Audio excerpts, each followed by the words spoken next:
walking home alone at night.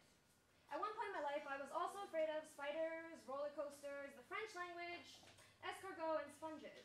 Never really liked SpongeBob.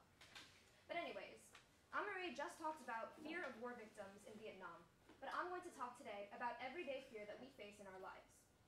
I am no longer afraid of the streets at night, and I want you all to feel the same way.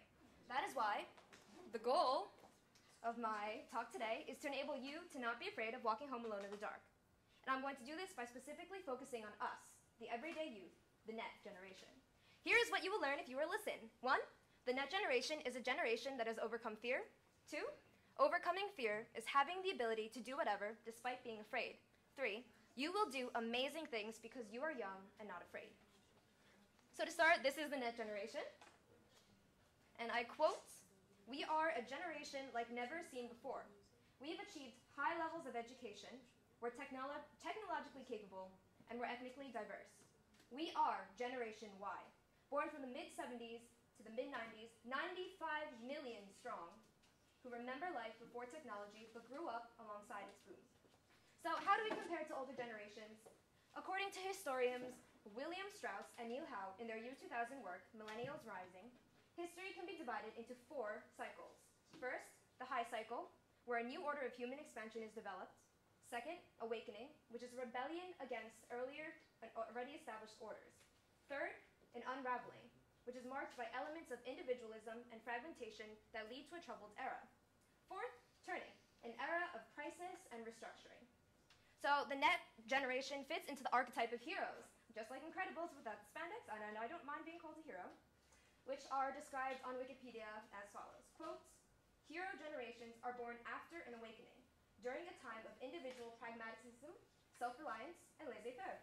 Heroes grow up as increasingly protected post-awakening children, come of age as team-oriented young optimists during a crisis, emerge as energetic, overly confident midlifers during high cycle, and age into politically powerful elders attacked by another awakening.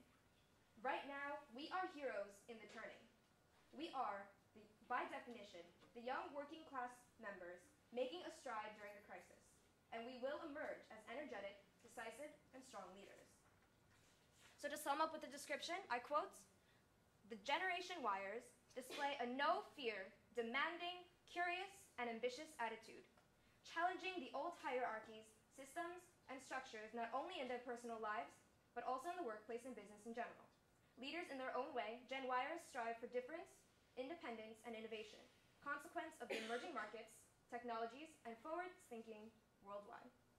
So Generation Ys in the audience today, let me ask you, what do you fear? Seriously, just shut up some answers, quickly. Driving. Driving, okay? What else? Give me two more. Unemployment, and exams. All right, so what I'm going to tell you about driving is that you don't need to fear, because today, more than ever, our cars are better built. They have safety gears. In fact, some cars even do parallel parking for you.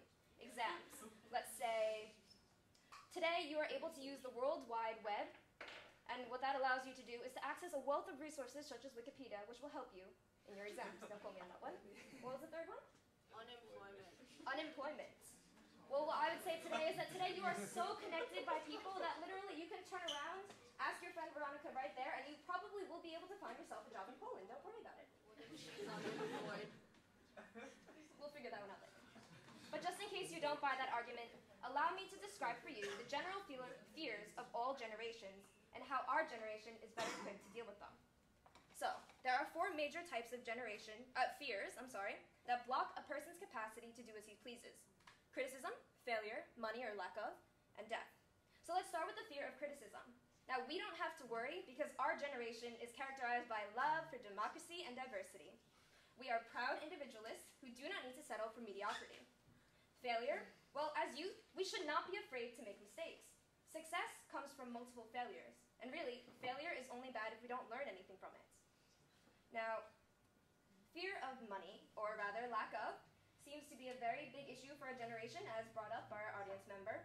According to a February 6, 2012 United Nations World Youth Report, it was noted that, quote, "During economic downturns, young people are often the last in and the first out of jobs," end quote. However, the report also quells our fears. Our generation has easier access to non-formal education via the web. has greater range of tools to find jobs such as social networks, and is easily employable in upcoming fields such as IT and communications. Now, finally, fear of death. Well, everyone is going to die someday. I just thought I'd let you know. And I would say that what's more important, what's the greater fear is not so much of death, but rather that you did not live your life fully.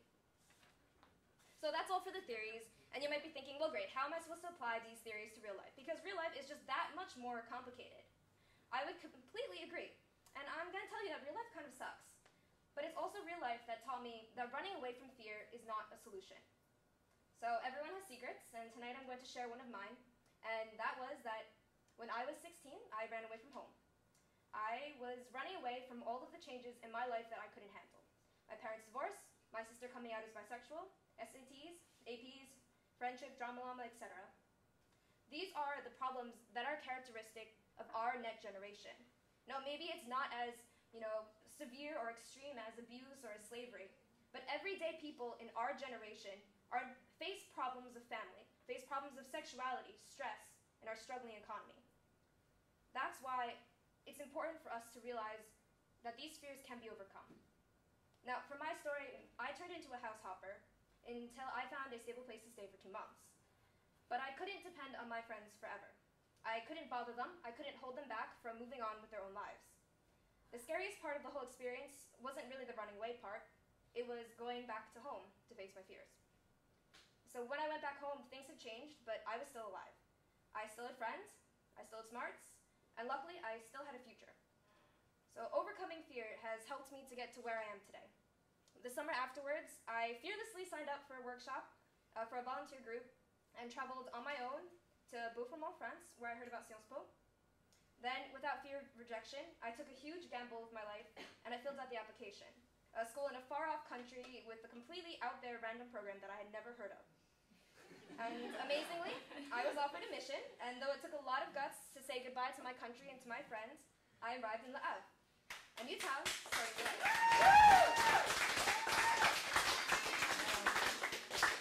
Well, let's say life in Le Havre has been quite eventful, and just the robberies this week, I apologize in advance, any trauma.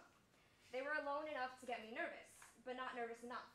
Instead of cowering in fear, I have found myself repeating the phrase, I don't have to go home alone in the dark. Now, if we closely examine this phrase, we can see that it's actually very positive and empowering. I don't have to go home alone in the dark. Firstly, I didn't say I don't want to. I said I don't have to, which means that I have a choice. Now, of course, I'm going to go home either way, and given my personal experience, home is something that I value very much. Now, alone, this becomes a question of choosing to be independent or choosing to rely on others. Luckily, this is a question that we students here don't really have to ask ourselves that often, because someone is always a neighbor or someone is always willing.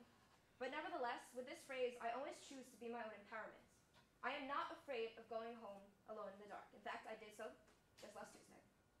Oh yeah, so about in the dark, just in case, tie it all together, I have a flashlight on my cell phone. It's kind of really awesome. You see, it's called a flashlight, and you just press power on, and it has a really cool light.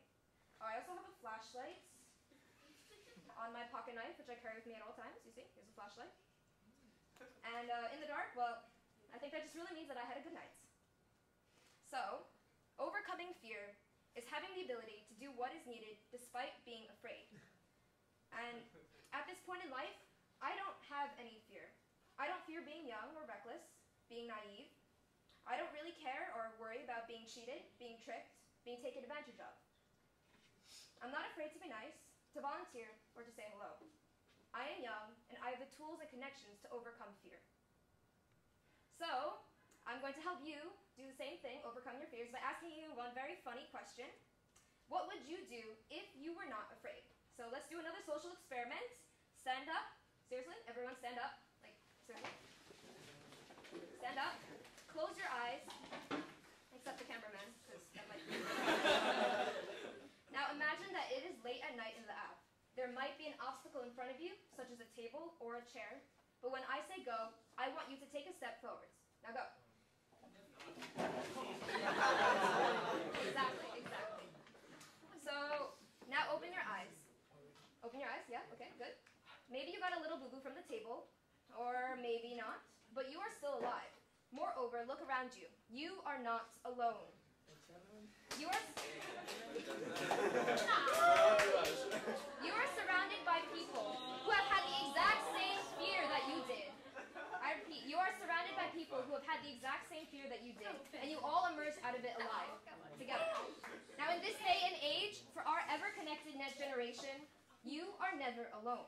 A Facebook friend, a LinkedIn contact, someone is just an email, SMS, or poke away. You don't have to fear being alone, and you don't simply have to fear. Now sit down. Thank you. And voila! As if by magic, you are no longer afraid of walking home alone in the dark. Good for you. Now what else would you do if you were not afraid? Ask her out. Wear the bikini. Change your major. Book a flight to the North Pole. But actually, you know what? Something about this question really bothers me, and I don't really like it that much. Let's change the question to, what will you do because you are not afraid? I repeat, what will you do because you are not afraid? You will start NGOs and charities like the people before me have spoken about. You will reach new heights like Jordan Romero, the 13-year-old who was the youngest person to climb Mount Everest in 2010. You will travel the globe like Laura Decker, the 16-year-old who circumnavigated the world in 2012. You'll be an innovator and entrepreneur like Mark Zuckerberg, who founded Facebook in 2004 when he was just 20. You will change the world like Wasim Ayari, an important blogger that you probably have never heard of, in the Tunisian Arab Spring. So, to conclude, my goal for this talk was to help you all not be afraid of walking home alone in the dark. And it's necessary to make that change now. It is now possible for you to overcome any and all of your fears. Why? Well, as we learned today, because theory has shown the next generation is by definition a generation that has overcome fear. Overcoming fear is having the ability to do whatever despite being afraid. And our net generation has that ability via advanced technology and connectedness. That's why you will do amazing things. Because you are young, you are the net generation, and you are not afraid. So thank you for listening, thank you for TED's organizing, and thank you to my high school friends at Coast Mary.